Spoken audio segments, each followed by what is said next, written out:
ঈশ্বরকে কি বিজ্ঞান দিয়ে প্রমাণ করা সম্ভব? এই প্রশ্নটা শুধু মাথায় না, এই প্রশ্নটা মানুষের হৃদয়ের। বিজ্ঞান আমাদের শিখায় যা দেখা যায়, যা মাপা যায়, যা পরীক্ষা প্রমাণ করা যায় সেটাকে সত্য বলা হয়। কিন্তু জীবনের সবচেয়ে গুরুত্বপূর্ণ জিনিসগুলো হলো ভালোবাসা, আশা, ব্যথা, বিশ্বাস। এগুলো কোনটাই কি মাপা যায়?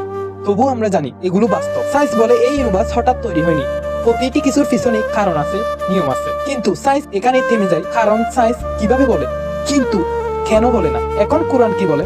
কোরআন বলে এই আকাশ, এই পৃথিবী, এই নিয়ম সবই একটি উদ্দেশ্য নিয়ে সৃষ্টি। কোরআন মানুষকে বলে না অন্ধভাবে বিশ্বাস করো, কোরআন বলে চিন্তা করো, ভাবো, প্রশ্ন করো। তোমার হৃদয়ের ধাক্কা, কষ্টের সময় পাওয়া শান্তি, অসহায় মুহূর্তে হঠাৎ পাওয়া আশা, এগুলো কি কল্পনা? সায়েন্স আরো বলে ঈশ্বরকে লোভে গিয়ে দেখানো সম্ভব না। কোরআন বলে ঈশ্বরকে চোখে নয়, বুদ্ধি দিয়ে বুঝতে হয়। সায়েন্স বলে সবকিছুর উত্তর আমাদের কাছে নেই।